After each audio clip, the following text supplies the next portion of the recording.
విద్యార్థుల ప్రాణాలతో చెలగాటం. శ్రీకాకుళం సంస్కార్ ఇంటర్నేషనల్ స్కూల్ పై వెల్లువెత్తుతున్న ఆరోపణలు.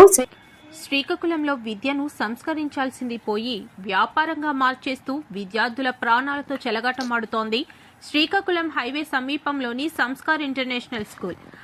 ఆర్భాటపు ప్రకటనలు, ఏసీ గదులు, ఆధునిక టెక్నాలజీ అంటూ రంగుల ప్రపంచాన్ని చూపిస్తున్న ఈ పాఠశాల వెనుక విస్తుపోయే నిజాలు వెలుగులోకొస్తున్నాయి. ఈ పాఠశాల ఎటువంటి అధికారిక అనుమతులు లేకుండానే కార్యకలాపాలు సాగిస్తోందనే ఆరోపణలు బలంగా వినిపిస్తున్నాయి. వివాదాస్పద స్థలంలో భవనాన్ని నిర్మించడమే కాకుండా కనీస భద్రతా ప్రమాణాలు పాటించడం లేదని స్థానికులు ఆగ్రహం వ్యక్తం చేస్తున్నారు.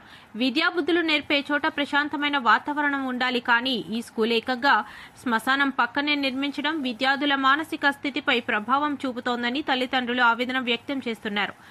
రాంగ్ రూట్ ప్రయాణం. నిత్యం వాహనాలతో కిక్కిరిసిపోయి నేషనల్ హైవేపై స్కూల్ బస్సులు నిరంతరం రాంగ్ రూట్లో ప్రయాణిస్తున్నాయి. ఏమాత్రం అజాగ్రత్తగా ఉన్నా పెను ప్రమాదం సంభవించే అవకాశం ఉందని తెలిసినా యాజమాన్యం నిర్లక్ష్యం వీడటం లేదు.